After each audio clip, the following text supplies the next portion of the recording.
Let's make a personalized string art pencil. These make great gifts for teachers. The first thing you need is a template or drop the design yourself. I do offer these acrylic templates or download and print versions. For other materials, I am using a 3/4 inch thick plywood board. Wood cut letters, you guys can also use vinyl or just draw them on yourself.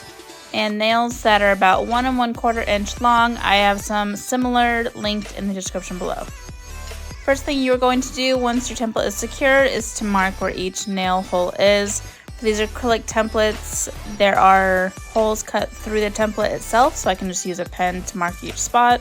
If you're using a paper template, you'll just want to do little guide holes where you hit the nail one time on each one just to make a mark in your board. I'm double checking that I've marked every hole because I don't want to remove the template and have missed some. So you can see I missed one right there. And then we'll go ahead and remove the template. It's hard to see, but there is a little mark where each nail will go. Now it is time to hammer the nails in. I usually will hold the nail between my thumb and my middle finger. I'll hit it a couple times, remove my fingers, and hit the rest in. You can hit the sides of the nails to help straighten them out. For a more detailed hammering video, check out the tutorial that I linked in the description. It shows exactly how I do it and some tips and tricks. The main thing to remember is hammer the nail about halfway in. You want about half that height above the board, so there's plenty of room to tie that yarn on.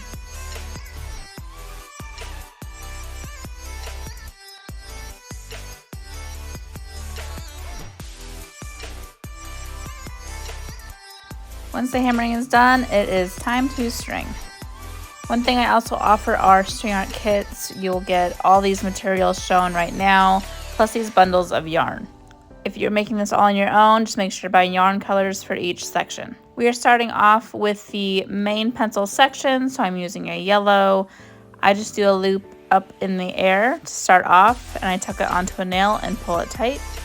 And the one thing to remember is to really push that yarn down all the way to the base of the nails. And you'll want to make sure that you're pushing it down throughout the entire process. Once you have the yarn secured to a nail, I like to start each section by outlining it so I can see exactly where I'm trying to fill in. And again, as you're outlining, make sure you're pushing this yarn all the way down to the base of the nails. Once you have your outline, it is time to start filling in. There's not a certain way to do this. You can go all over the place. You can go a pattern like I'm doing right now. The point is just to fill it in. Make sure that you are going in all different directions. So I will do a pattern like this all the way from one corner to the next, and then I'll make sure I switch my direction on the next layer. Making sure that you're going in all different directions. So you can see I have a diagonal one way and another way. You want to get some vertical lines in, horizontal, and so on. The more directions you go, the more you will fill it in with less layers. So as we are stringing, we are pushing this yarn down. It is important for pieces like this where you do have different sections that do connect with each other, that we're not going past the halfway point of the nails, as some of them do share with colors, so we want to make sure we leave room for the next color. Once you have the section filled in to your liking, we will go ahead and add in these vertical lines. As you can see, it is the second nail in on the top and second nail in on the bottom.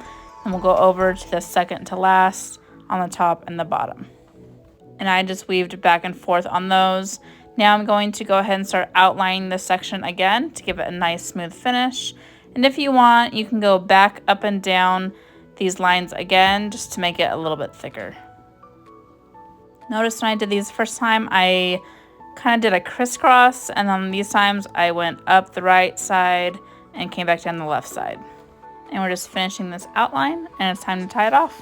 So when I tie off, I just cut the yarn a little bit longer to make it easier to tie. I do that same loop that we started with, tuck it onto a nail, and pull it tight. I personally don't double knot my yarn. I will just trim it to, there's about a 1/2 inch of length left, and then I use my scissors to tuck it between the layers, and that holds the knot perfectly fine. Moving on, we're going to go ahead and do the wood part of the pencil. So grab your tan or neutral color.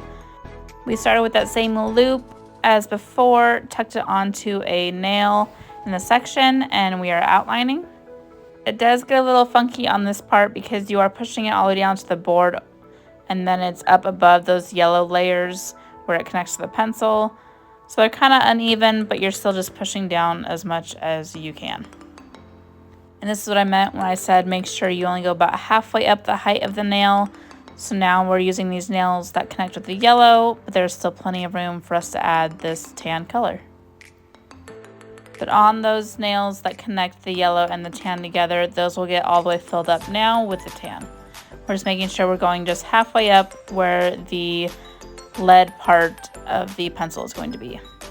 Once you're done filling it in, go ahead and do your outline.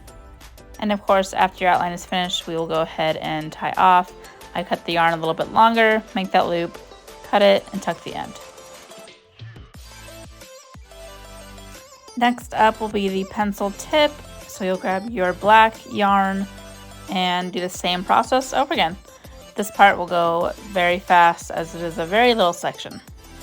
With these nails, you can go and fill them up as far as you want, as no other colors will go on top of the black.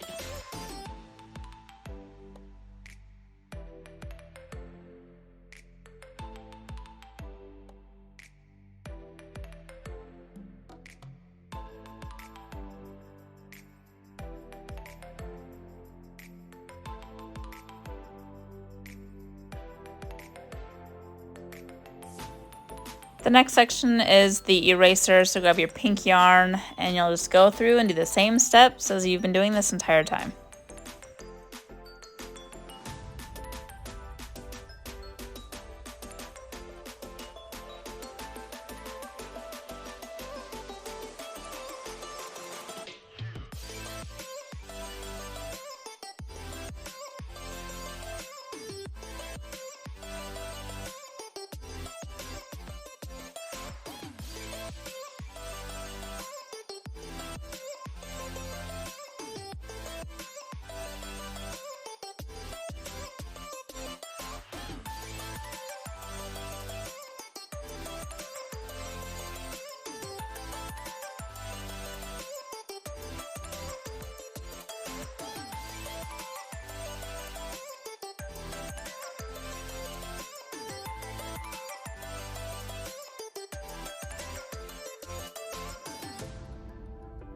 Alrighty, so we are almost done. Grab your gray shade or silver if you can find it and start filling it in.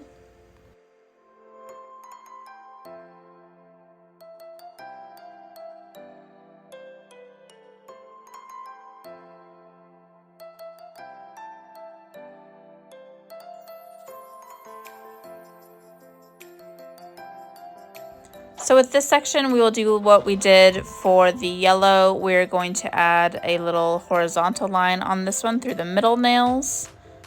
And then you'll do your outline. And again, you can go back over it to make it thicker if you want. Totally up to you.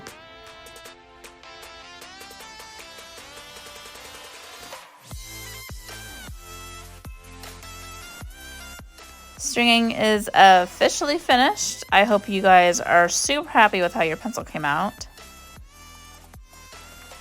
This next part is optional and is going to depend on what material you use if you do add a name on.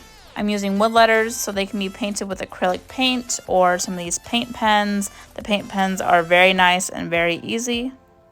You can use whatever color you would like. I'm going to do black because it'll pop out really well against the white.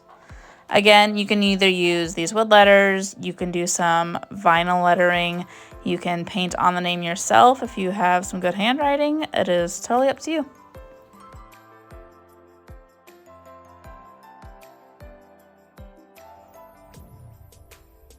The one thing I do recommend if you use wood lettering like this, or if you do have a kit from me, these are going to have 3M double-sided tape on the back.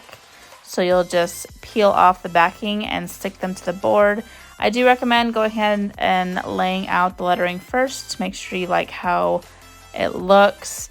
Once this gets set down, that tape will not let you pick it back up. So just make sure you really get your positioning correct.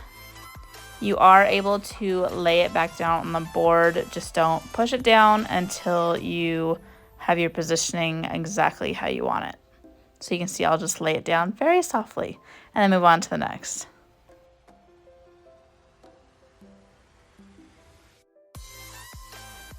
Once you do have them in place, go ahead and really push those down.